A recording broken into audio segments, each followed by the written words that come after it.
Kebanyakan orang mengenal Motorola sebagai sebuah merek nostalgia, sebuah nama yang lekat dengan masa lalu, dengan ponsel lipat, antena panjang, dan nada dering khas awal tahun 2000-an. Bagi banyak milenial, Motorola adalah kenangan. Bagi generasi yang lebih muda, ia terasa seperti fosil teknologi, sebuah merek yang kalah, tertinggal, dan perlahan menghilang dari panggung utama dunia teknologi. Namun kenyataannya Motorola tidak pernah benar-benar mati. Bahkan hari ini, perusahaan ini justru tengah berkembang dalam bentuk yang sama sekali berbeda dari yang dibayangkan kebanyakan orang.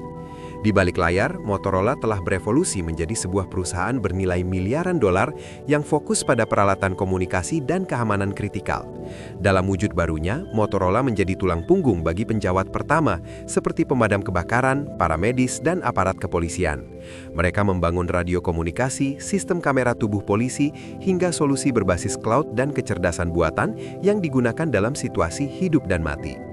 Ironisnya, di saat banyak orang mengira Motorola telah terkubur oleh sejarah, perusahaan ini justru menjalani salah satu comeback paling luar biasa dalam dunia teknologi modern. Untuk benar-benar memahami bagaimana Motorola bisa sampai di titik ini, kita perlu menengok kembali ke masa lalu. Jauh sebelum smartphone, jauh sebelum layar sentuh, dan jauh sebelum dunia terhubung seperti sekarang, Motorola sudah memainkan peran kunci dalam beberapa momen paling penting dalam sejarah umat manusia. Ketika Neil Armstrong melangkahkan kaki di permukaan bulan dan mengucapkan kata-kata legendaris "One Small Step for Man", suara itu sampai ke bumi melalui perangkat komunikasi buatan Motorola. Tidak banyak perusahaan yang bisa mengklaim bahwa teknologi mereka menjadi saksi langsung salah satu pencapaian terbesar manusia.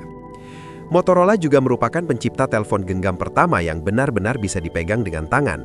Di era ketika komunikasi jarak jauh berarti telepon rumah atau bilik telepon umum, Motorola membayangkan sesuatu yang radikal, sebuah alat komunikasi yang bersifat personal, portable, dan bisa dibawa kemana saja. Ide ini terdengar hampir mustahil pada masanya.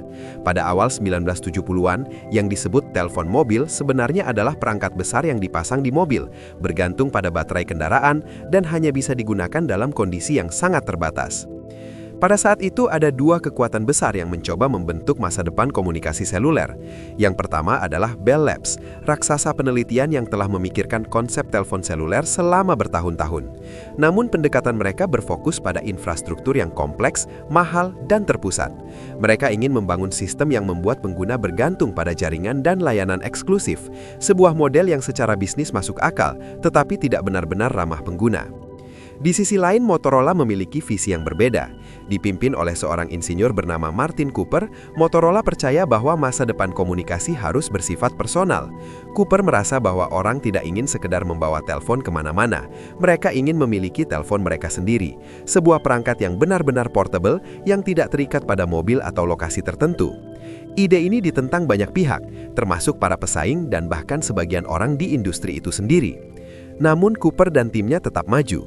Mereka bekerja di balik layar, mengembangkan sebuah prototipe yang akhirnya akan mengubah dunia. Dan pada tahun 1973, Cooper melakukan sesuatu yang kini menjadi legenda. Ia berdiri di tengah kota New York dan melakukan panggilan telepon seluler pertama di dunia menggunakan perangkat genggam. Orang pertama yang ia hubungi bukanlah keluarga atau kolega dekat, melainkan rivalnya di Bell Labs. Sebuah pernyataan simbolis bahwa Motorola telah berhasil melakukan apa yang selama ini dianggap mustahil. Perangkat itu memang tampak seperti batu bata radioaktif jika dilihat dengan standar modern, berat, besar, dan dengan daya tahan baterai yang sangat terbatas. Namun, apa yang dicapai Motorola saat itu adalah fondasi dari semua smartphone yang kita gunakan hari ini. Mereka bukan hanya menciptakan sebuah produk, tetapi membuka sebuah era baru. Keberanian Motorola tidak berhenti di situ. Di dunia komputasi, mereka juga memainkan peran besar melalui mikroprosesor Motorola 68000. Prosesor ini sering dianggap sebagai salah satu prosesor modern pertama dan menjadi otak dari berbagai perangkat revolusioner. Dari komputer pribadi awal, konsol game seperti Sega Genesis dan Atari Jaguar, hingga Apple Macintosh generasi pertama, semuanya mengandalkan teknologi Motorola. Prosesor ini mendukung multitasking dan memori virtual jauh sebelum fitur-fitur tersebut menjadi standar industri. Namun, seperti banyak kisah besar dalam dunia teknologi, keunggulan teknis tidak selalu menjamin kesuksesan jangka panjang. Memasuki era 1980-an dan 1990-an, Motorola mulai menghadapi tantangan baru. Pada tahun 1983, mereka meluncurkan Dynatec 8000X, ponsel komersial pertama yang dijual ke publik. Perangkat ini mahal, berat, dan hanya mampu bertahan sekitar 30 menit waktu bicara. Namun orang-orang tetap menginginkannya. Motorola menjual ratusan ribu unit, membuktikan bahwa dunia siap untuk komunikasi mobile. Di awalnya, masa depan tampak cerah. Motorola berada di garis depan revolusi seluler, namun mereka tidak lagi sendirian. Memasuki tahun 1990-an, persaingan menjadi semakin ketat. Nokia muncul sebagai kekuatan besar dengan reputasi ponsel yang sederhana, andal, dan hampir tak bisa dihancurkan.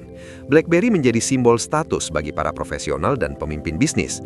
Dan dari Korea Selatan, Samsung mulai menunjukkan taringnya. Motorola mencoba bertahan, dan pada tahun 2004 mereka meluncurkan salah satu ponsel paling ikonik sepanjang masa, Motorola Razr. Ponsel ini tipis, ringan, terbuat dari logam premium dan terlihat futuristik. Razr bukan sekedar alat komunikasi, ia adalah simbol gaya hidup. Memiliki Razr berarti keren. Penjualannya meledak hingga lebih dari 130 juta unit di seluruh dunia. Namun, kesuksesan Razr ternyata menjadi pedang bermata dua. Motorola terlalu bergantung pada satu desain, satu konsep, dan satu momentum. Di balik layar, kondisi keuangan perusahaan memburuk. Mereka gagal berinovasi dengan cepat, sementara kompetitor terus melaju. Ketika Steve Jobs naik ke panggung pada tahun 2007 dan memperkenalkan iPhone, dunia berubah dalam sekejap. iPhone bukan hanya ponsel baru, ia adalah redefinisi dari apa itu ponsel. Layar sentuh penuh, antarmuka intuitif, dan ekosistem aplikasi yang belum pernah ada sebelumnya.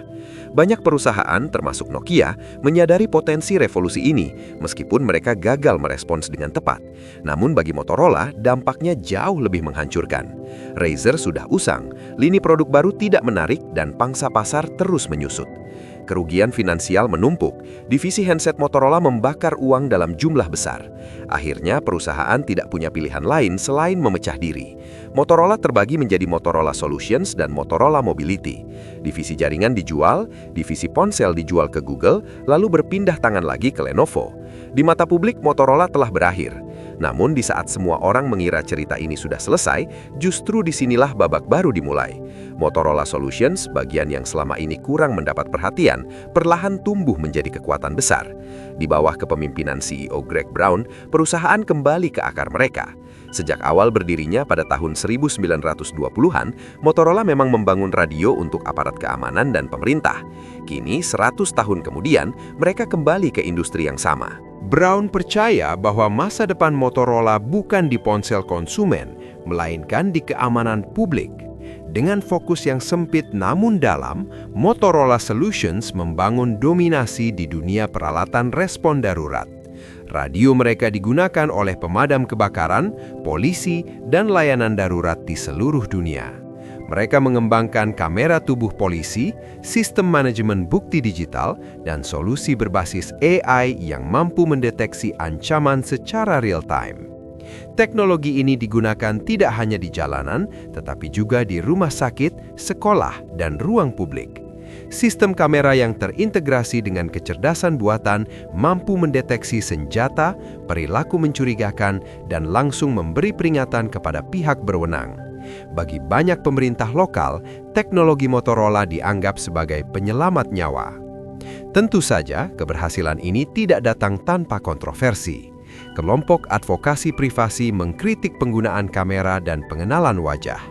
Namun bagi para penjawat pertama yang mengandalkan teknologi ini dalam situasi berbahaya, Motorola telah menjadi mitra yang tak tergantikan. Hari ini, Motorola Solutions bernilai jauh lebih besar dibandingkan para pesaingnya, mendominasi pasar peralatan keamanan publik. Yang lebih mengejutkan lagi, divisi smartphone Motorola juga mulai bangkit. Di bawah kepemilikan Lenovo, Motorola Mobility menjalani restrukturisasi besar-besaran. Fokus awal mereka adalah menghentikan kerugian, menyederhanakan lini produk, dan keluar dari pasar yang tidak menguntungkan. Setelah stabil, mereka mulai kembali berinovasi. Motorola menjadi salah satu perusahaan pertama yang melakukan panggilan 5G. Mereka memperluas pasar ke India, Timur Tengah, dan sektor bisnis. Dan yang paling simbolis, mereka menghidupkan kembali nama Razer dalam bentuk ponsel lipat modern. Versi terbaru Razer bukan sekedar nostalgia, tetapi pesaing serius di pasar ponsel lipat premium. Hari ini, Motorola bukan lagi perusahaan yang sama seperti 2 dekade lalu. Mereka bukan raja smartphone seperti dulu, tetapi mereka juga bukan fosil teknologi. Mereka adalah perusahaan yang belajar dari kegagalan, kembali ke akar, dan menemukan identitas baru. Kebangkitan Motorola adalah pengingat bahwa dalam dunia teknologi, jatuh tidak selalu berarti berakhir. Motorola telah membantu manusia berbicara dari bulan, menciptakan ponsel genggam pertama, dan kini menjaga keselamatan jutaan orang di dunia nyata. Comeback mereka memang luar biasa. Namun, di balik itu ada refleksi yang lebih dalam. Fakta bahwa industri keamanan dan respon kritikal tumbuh pesat juga mencerminkan dunia yang semakin kompleks dan tidak pasti. Kemana Motorola akan melangkah selanjutnya masih menjadi tanda tanya. Namun satu hal yang pasti, nama Motorola tidak lagi pantas disebut sebagai debu sejarah. Ia adalah bukti bahwa bahkan perusahaan yang nyaris mati pun bisa bangkit jika mereka berani berubah. Dan itulah kisah Motorola, sebuah cerita tentang inovasi, kejatuhan, dan kebangkitan. Sebuah cerita tentang bagaimana sejarah tidak selalu ditulis oleh mereka yang paling keras bersuara, tetapi oleh mereka yang bertahan cukup lama untuk menemukan jalan pulang.